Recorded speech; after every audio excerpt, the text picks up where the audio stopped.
2024 ஆரம்பத்தில் ஹவுதி கிளர்ச்சியாளர்கள் Arabian sea வழியாக பயணிக்கிற சில நாடுகளுடைய மர்ச்சன்ட் ஷிப்ஸை குறி வச்சு தாக்கிக்கிட்டு இருந்தாங்க. பல வருஷமாக அமைதியாக இருந்த சோமாலி பைரட்ஸ் இந்த தாக்குதலை அவங்களுக்கு சாதகமாக பயன்படுத்திக்கிட்டு மறுபடியும் கடல் கொள்ளையில் ஈடுபட ஆரம்பித்தாங்க. மீன்பிடி படகுகள் ஆரம்பித்து பெரிய பெரிய மர்ச்சன்ட் ஷிப்ஸ் வரைக்கும் பல கப்பல்களை கொள்ளையடிக்க ஆரம்பிச்சிருந்தாங்க இந்த சோமாலி பைரட்ஸ். கடல் கொள்ளை சம்பவங்கள் நாளுக்கு நாள் அதிகமாகிட்டே இருந்த காரணத்தினால அரேபியன் சீல பயணிக்கிற எல்லா கப்பல்களுக்கும் பெரிய அளவில் அச்சுறுத்தல் ஏற்பட்டிருந்துச்சு. இந்தியன் ஓஷன் ரீஜியனுடைய பாதுகாவலனாக இருக்கிற இந்தியன் நேவி அரேபியன் சீல கடல் கொள்ளையர்கள் செய்கிற அட்டூழியத்தை முடிவுக்கு கொண்டு வர ஆப்ரேஷன் சங்கல்பை லான்ச் பண்ணினாங்க. இந்த ஆப்ரேஷன் சங்கல்ப் மூலமாக அரேபியன் சீல பல ஆன்டி பைரசி ஆப்ரேஷன்ஸை செய்ய ஆரம்பித்தாங்க இந்தியன் நேவி.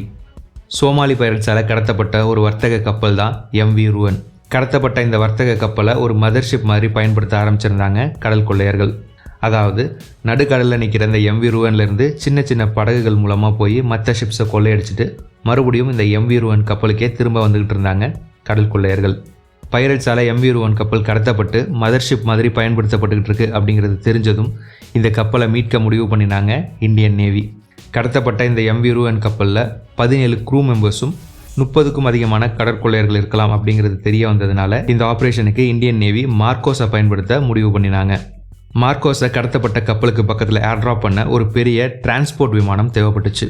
அதனால இந்தியன் ஏர்ஃபோர்ஸ் கிட்ட உதவி கேட்டாங்க இந்தியன் நேவி. இந்தியன் ஏர்ஃபோர்ஸும் உடனடியாக ஒரு C-17 குளோப்மாஸ்டர் 3 டிரான்ஸ்போர்ட் ஏர்க்ராஃப்டை இந்த மிஷனுக்கு அசைன் பண்ணினாங்க. இந்த ஆப்ரேஷனுக்கு இந்தியன் ஏர்ஃபோர்ஸ் அசைன் பண்ண C-17 குளோப்மாஸ்டர் விமானத்துடைய கேப்டன் தான் விங் கமாண்டர் அக்ஷய் சக்சேனா. இந்த மிஷனுக்காக விங் கமாண்டர் அக்ஷய் சக்சேனா அவருடைய விமானத்திலிருந்து 2 காம்பேட் ரப்பரைஸ்ட் ரெய்ட் கிராஃப்டையும் காம்பேட் லோடோடு இருக்கக்கூடிய 18 மரைன் கமாண்டோஸ் அதாவது மார்க்கோஸையும் MV ரூவன் கப்பலுக்கு பக்கத்தில் ஏர்ட்ராப் பண்ணணும். விங் கமாண்டர் அக்ஷய் சக்சேனா அவர்களுக்கு கொடுக்கப்பட்ட இந்த டாஸ்க் கேட்குறதுக்கு ரொம்பவே சிம்பிளாக இருக்கும். ஆனால் இந்த மிஷன் ரொம்பவே டஃப்பானது. இந்த மிஷன் இந்திய கடல் எல்லையிலேருந்து சுமார் 2600 கிலோமீட்டருக்கும் அந்த பக்கம் நடக்க போகுது.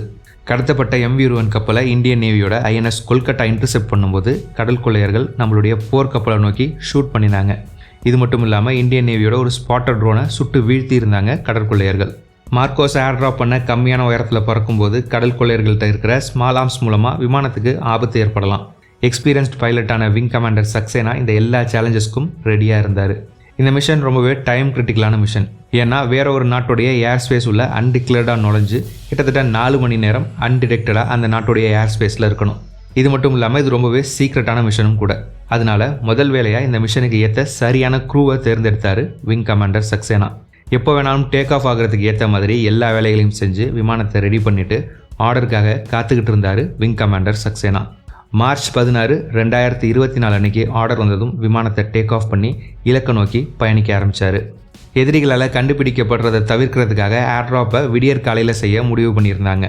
வேற ஒரு நாட்டுடைய ஏர் ஸ்பேஸ்குள்ளே நுழைஞ்சதும் விமானத்தோட எல்லா எமிட்டர்ஸையும் ஆஃப் பண்ணிவிட்டு விமானத்தை கடலை ஒட்டி எவ்வளவு கீழே இயக்க முடியுமோ அவ்வளவு கீழே இயக்கி ட்ராப் லொக்கேஷனை நோக்கி போய்கிட்டு இருந்தார் விங் கமாண்டர் சக்சேனா. ட்ராப் லொக்கேஷனுக்கு வெறும் 50 நாட்டிக்கல் மைல்ஸ் தான் இருந்துச்சு. அப்போது ட்ராப் லொக்கேஷன் சேஞ்ச் ஆகிட்டதா ஒரு மெசேஜ் வருது.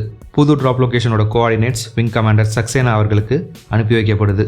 பல வருஷ ஃப்ளையிங் எக்ஸ்பீரியன்ஸ் உள்ள விங் கமாண்டர் சக்சேனா இந்த கடைசி நிமிஷ சேஞ்சஸை கேட்டு எந்த பதட்டமும் படலை. கேஷுவலாக புது ட்ராப் லொக்கேஷனுக்கு போகிறாரு. அங்கே போனதும் மார்க்கோஸையும் அவங்களுடைய போட்ஸையும் கொடுக்கப்பட்ட லொக்கேஷனில் துல்லியமாக ஏர்ட்ராப் பண்ணினார். ஏர்ட்ராப் செய்யப்பட்டதும் மார்க்கோஸ் மின்னல் வேகத்தில் செயல்பட்டு MV ரூவன் கப்பலில் ஏறினாங்க. இந்தியன் நேவியோட மார்க்கோஸ் உலகத்தோட மிக சிறந்த ஸ்பெஷல் ஃபோர்ஸஸில் ஒன்று. மார்க்கோஸ் எந்த அளவுக்கு எஃபிஷியன்ட் ஆனவங்கன்னு எல்லாருக்குமே தெரியும்.